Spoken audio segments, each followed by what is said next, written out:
Right now. So yesterday, let's talk about this one. Mayor Eric Adams held a briefing that was aimed at touting and spotlighting a decrease in crimes in some areas of the city throughout 2023 under his watch. But that seemingly became less of a focus because during that briefing, Mayor Adams took aim at public advocate Jumaane Williams regarding Williams' support of a bill that would require the NYPD to log every investigative encounter. Here's some of what the mayor had to say.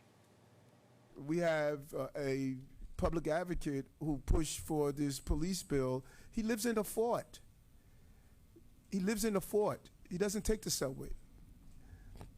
I mean, so to be able to advocate to erode the ability of police to do protection when you have an entire army protecting your family and you drive around with police protection.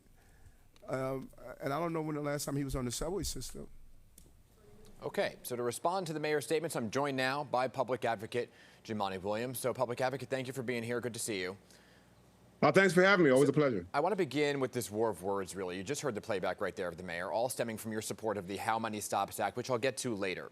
But this seemingly got very personal very quickly about where you live versus where the mayor lives. I want to give you a chance to respond to some of those things that were said.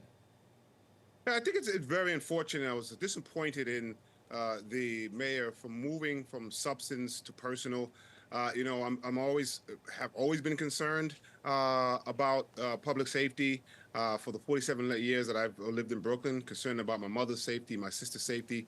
A bullet went through my mother's car window a couple summers ago. So these are things that I always take with me. Yeah. I will say that I believe part of the problem here is with this administration and their frustration is they've always tried to lead from a mandate that they never had. And I think the mayor has misunderstood the elections in 2021 because a lot of people were elected on that day by the same people who elected him, the same city. And the vast majority of them have a different point of view. And so my hope is that he will understand that there are other partners in government that he has to sit down with. And I think that's been part of the trouble with this administration and this mayor. And hopefully he'll take a step back and realize there's other folks that got elected at the same time as he did. Let's actually kind of pick apart some of the things that were said. The mayor said yesterday that you live in a Brooklyn Army base, you get a ride by police escort, you don't ride the subway. Do you want to address those accusations? I mean, do you ride the subway? I do ride the subway, and I'm not always with police protection, always at Fort Hamilton. But I not make no shame of living in Brooklyn with my wife and kids in publicly available housing, and also having the same concerns as other New Yorkers when their child is on the subway and waiting for them to get home, or they're out late, or other members of my family who don't have a police detail like the mayor or myself or other citywide electeds do. And this is something that comes with the job. I've been in New York and Brooklyn my entire life, and my belief in public safety and a holistic approach hasn't changed based on where I live. So you went on to say during a press conference later with the media that the mayor was dishonest and desperate. What were you referring to when you brought up those two words in particular? Well, again, the mayor has been trying to lead from a mandate that he didn't have. He just never had a mandate that he thought he did. And I think there's been frustration when there's been pushback on other levels of government, whether it's from the White House, whether it's from the city council, from myself, from so many other people that were elected on that same day. And because he was unable to convince people about this bill in the way he wanted to, and was unable to get the misinformation out the way he wanted to have this bill stop, I think now he's just grabbing at straws, and I assume because of other frustrations that's going on with other issues. For those who don't know, this bill that kind of stemmed this whole war of words here it's the legislation that passed in the city council, right, with this veto-proof majority requiring officers to document most encounters they have with the public. Now, you say it will bring transparency. The mayor said it's going to burden officers with paperwork. Briefly here, because we've talked about this in the past, you said the mayor is lying about the bill. What is he lying about?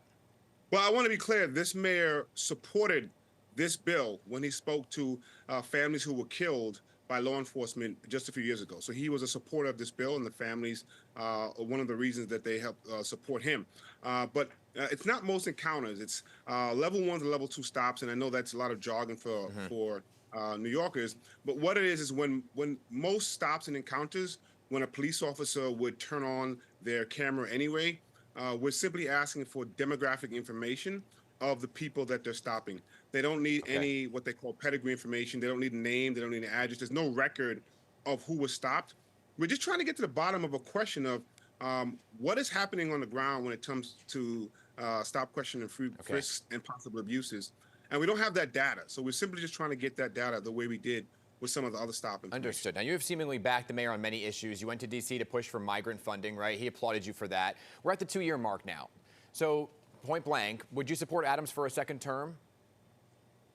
For me, what's important is trying to make sure that this city is moving in a direction when it comes to housing and public safety that's holistic. And we have a lot of differences of opinions. Excuse me?